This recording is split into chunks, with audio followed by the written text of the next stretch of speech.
Hello, welcome back. This is Avoiding Burnout Workshop, Part 2. I'm Kel Delane Poynott, author and educator.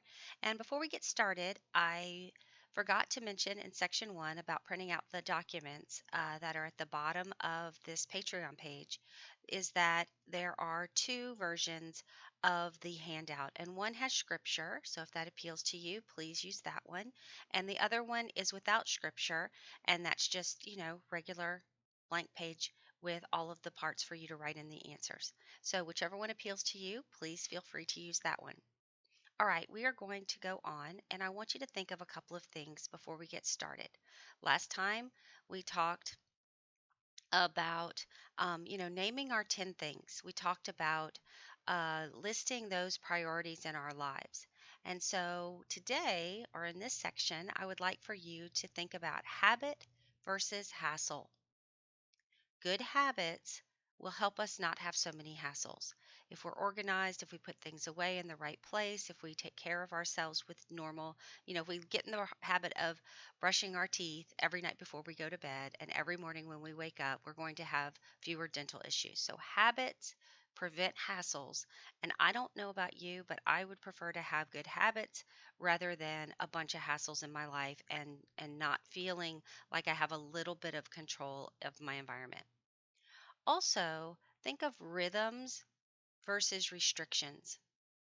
I'm very much a believer in a rhythm of the day rather than a rigid schedule of the day. I'm not highly rigid. Yes, I'm organized, but I'm not highly rigid because I don't want to feel restricted and I don't want to feel like I don't have a choice. But rhythms help our bodies and help our minds and help our spirits to be a lot more connected to what's going on around us. So think habit versus hassles and rhythms versus restrictions. Now, a typical day for us, as far as a rhythm, would be morning time, afternoon time, evening times. And depending on the stage of your life and the demands of your life, these times, these rhythms look very different. So our morning times, when I was homeschooling younger children, looked very different from what it looked like when I was schooling older children. So we had I had my morning quiet time. Sometimes I would exercise on that day. Sometimes I would start laundry on that day. Depending, sometimes I would do both. Breakfast was always a big thing in our house. Starting off with warm beverages was a big thing for our kids. Um, Schooling and chores happened in the morning, and always laundry, always laundry, always laundry. And then, of course, whatever pets we had at the time needed attention. Afternoons were, of course, lunch, and that's when I was able to make phone calls, appointments. If we had little ones still napping or if mom needed to go rest, that was an important time when that happened. Uh, Sometimes more chores or bigger chores that we all kind of needed to work on together, finishing school or reading assignments or something that they might have wanted to work on in their own time. Of course, starting dinner was very important. And then, if we had any kind of playtimes or groups or different homeschool activities, a lot of times happened either we would swap morning school for afternoon school.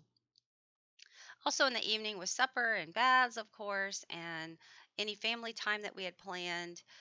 Sports and practices became a thing from the time that they were probably about 8 years old. We had always had scout involvement for my boys, and then story time and any adult time left for was in the evening.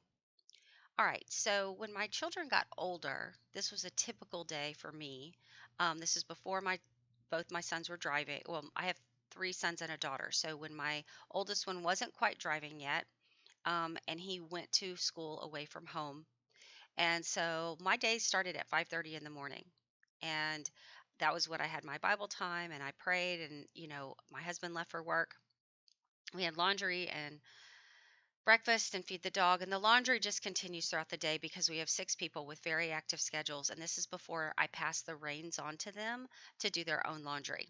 That was a freeing moment that comes in a different talk, but just let you know that that's a real possibility that your children start doing their own laundry. So we also have, taking one child to school, one child to work, another child to work, picking up. I was homeschooling other people's children at the time too, so I would kind of take my Suburban around or excursion, whatever I was driving at the time, pick up those students, and then I would come back to my house, do school for a few hours, back and forth, picking up, taking other children to work and school, and then we would have afternoons would be again business stuff. Then I began tutoring in the afternoons for the schooled children that I still tutored. And this was probably about 3 years of my life, 2 to 3 years of my life before my sons began driving and taking their own responsibility for getting themselves to and from. But once that was all cleared and all these students graduated, then my life changed again drastically, homeschooling my other, my last two by themselves.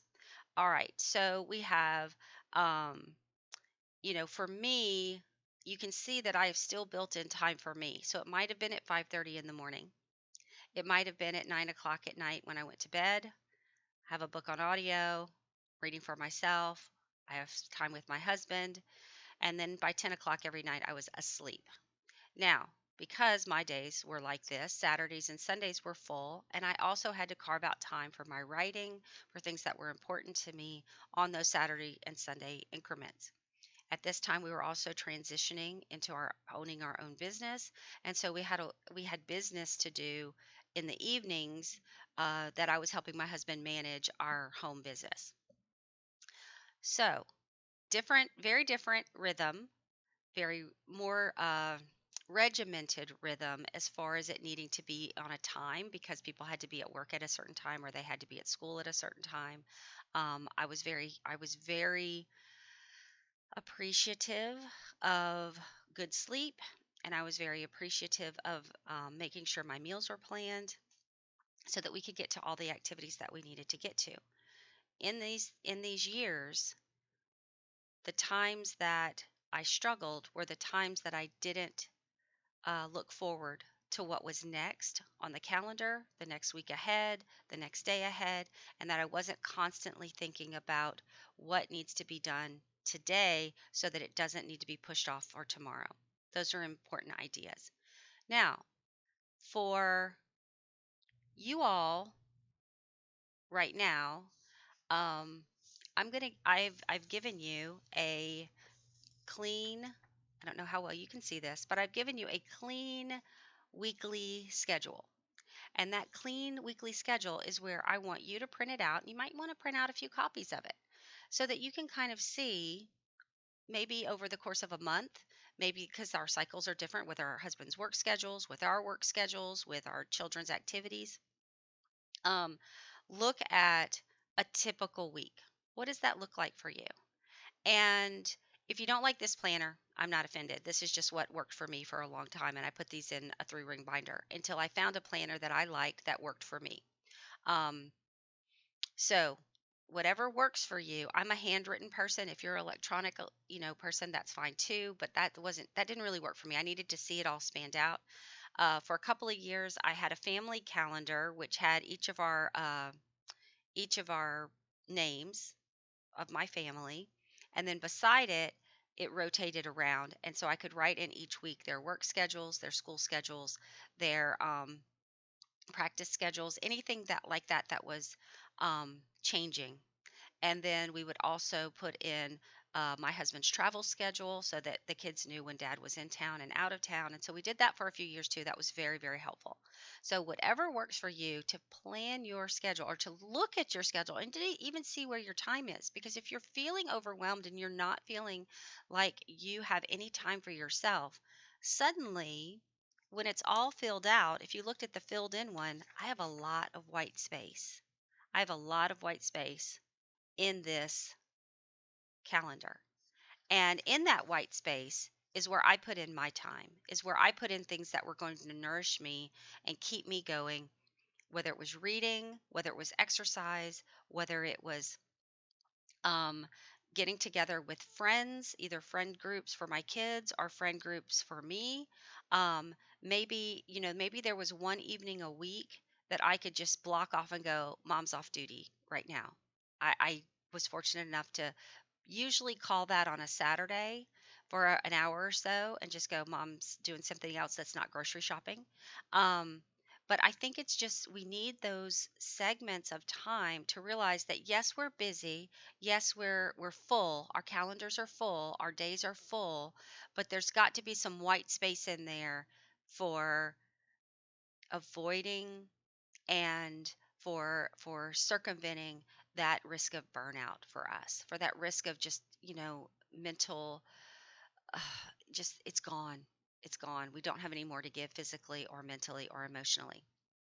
So, I want you to find what works. If you're not a morning person, then please don't force yourself to do school in the morning. If you work evenings, or if your children are night owls, or they work better in the afternoon, then that's when you schedule your school. You have the flexibility to figure out what's going to work best for you. It doesn't have to look like anybody else's routine or schedule.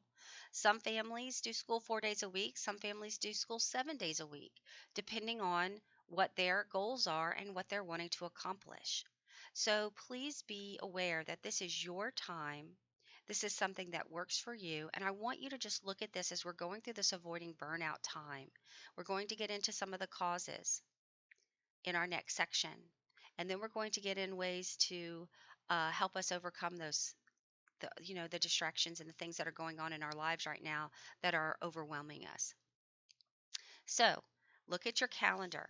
That's your assignment for today. I want you to look at your calendar. I want you to get a feel for your week. I want you to get a feel for what is the priority. And those 10 things were priorities. Where do you put those 10 people in your weekly schedule? Where do you put those 10 tasks that are most important to you in that weekly schedule? So, discipline leads to freedom. And we're going to touch on that a little bit as we go through this because the habits are going to eliminate the hassles and the rhythms are going to make us not feel so trapped and restricted in our daily lives. Because discipline, a little bit of self discipline, goes an entirely long way and actually leads us to freedom.